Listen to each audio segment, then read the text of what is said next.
اعوذ باللہ من الشیطان الرجیم بسم اللہ الرحمن الرحیم اللہم صلی علی سیدنا و مولانا محمد وعلی آلہ و اصحابہ اجمعین۔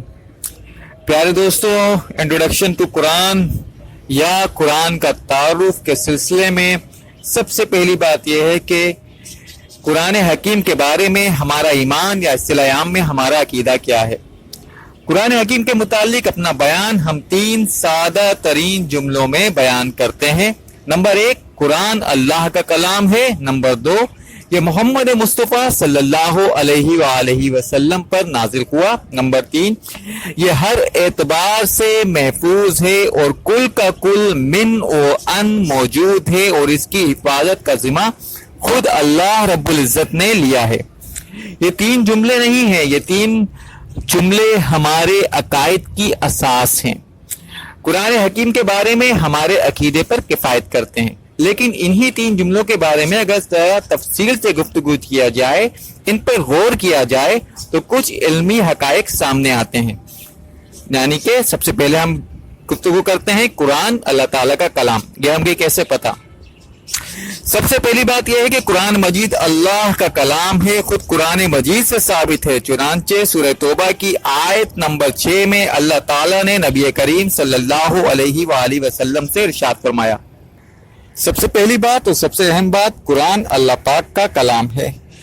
سب سے پہلی بات، قرآن اللہ پاک کا کلام ہے، یہ خود قرآن مجید سے ثابت ہے۔ چنانچہ سورہ توبہ کی آیت نمبر 6 میں اللہ رب العزت نے نبی کریم صلی اللہ علیہ وآلہ وسلم سے فرمایا، وَإِنَّ أَحَدٌ مِّنَ الْمُشْرِكِينَ اسْتَجَارَكَ فَأَجِرْهُ حَتَّى يَسْمَعَ كَلَامَ اللَّهِ ثُمَّ أَبْلِغْهُ مَأْمَنَهُ۔ اور اگر مشرکین میں سے کوئی شخص پناہ مانگ کر تمہارے پاس آنا چاہے تو اسے پناہ دو یہاں تک کہ وہ اللہ کا کلام سن لے، پھر اسے محفوظ جگہ پر اس کی پہنچا دو۔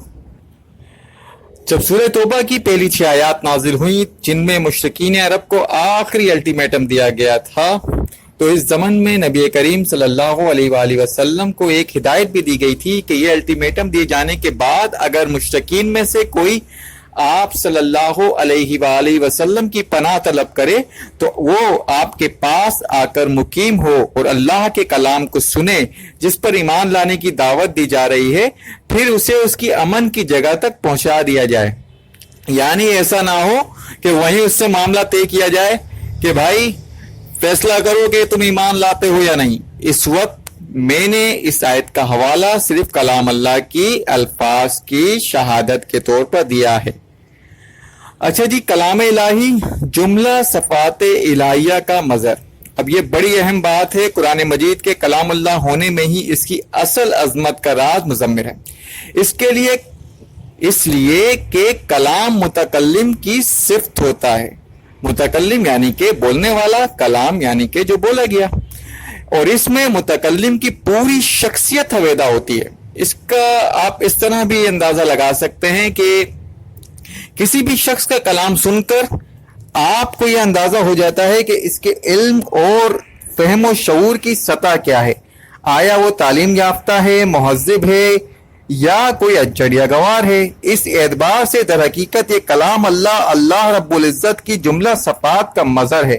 اس حقیقت کو اقبال نے نہایت ہی خوبصورت فارسی شعر میں کچھ یوں بیان کیا ہے، فاش گویم آنچا در دل مزمر است، ای کتاب نیز چیز دیگر است، مسل حق پنہا و ہم پیدا یست این، زندہ و پائندہ و گویا ست این۔ جو بات میرے دل میں چھپی ہوئی ہے وہ میں صاف صاف کہہ دیتا ہوں کہ یہ قرآن حکیم کتاب نہیں کوئی اور ہی شے ہے۔ چنانچہ یہ حق تعالیٰ کی ذات کی مانند پوشیدہ بھی ہے اور ظاہر بھی ہے، نیز یہ ہمیشہ زندہ اور باقی رہنے والا بھی ہے، اور یہ کلام بھی کرتا ہے۔ مختلف مفاہیم و معنی کے شعر کا حوالہ دیا جانا، لیکن قابل غور بات یہ ہے کہ اس کے چیزیں دیگر ہونے کا کون سا پہلو اجاگر کیا جا رہا ہے۔ اس بات کو سورہ حدید